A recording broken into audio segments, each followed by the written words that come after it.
আমরা মোট 5 জন সাক্ষীর হাজিরা দিয়ে দাখিল করেছিলাম।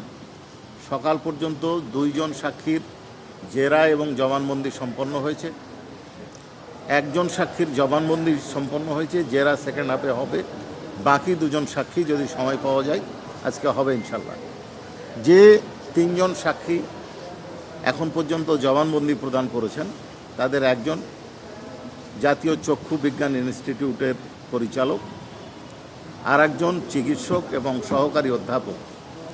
উনি সাক্ষী দিয়েছেন এবং উনি ওনার সাক্ষ্যে চোখ হারা যে আহত ব্যক্তিরা ছিল, যারা অধিকাংশই পিলেট এবং বুলেট বিদ্ধ ছিল, তাদের যে চেহারার বিভৎসতা তার বর্ণনা দিয়েছে। সেইখানে দেখা গেছে 40-এর বেশি আহত ব্যক্তির এক চোখ পুরোপুরি নষ্ট হয়ে গেছে। প্রায় 45 জনের, 47 জনের, 43 জনের সম্ভবত 2 চোখ নষ্ট হয়ে গেছে। অনেকে 2 চোখে খুব সামান্য দেখেন এবং অনেকেরই দৃষ্টিশক্তি হ্রাস পেয়েছে। ওনারা যে পরিসংখ্যানটা দিয়েছেন তাতে দেখা যায় এই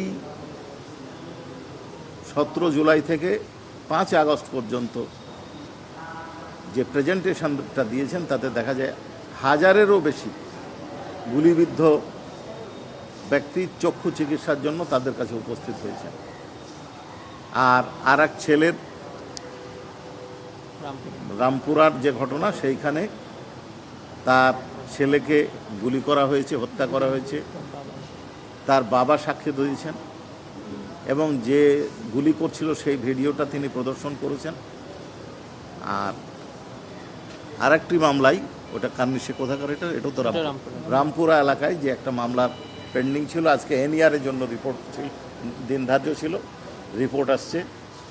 5 জন আসামির মধ্যে 1 জন আটক আছে, বাকি 4 জনকে পাওয়া যায়নি। ওসি রামপুরা সহ এনইআর আসছে, তাদের পলাতক হিসাবে গণ্য করে পত্রিকা বিজ্ঞপ্তি দেওয়া হয়েছে। পরবর্তী সোমবার দিন ধার্য হয়েছে।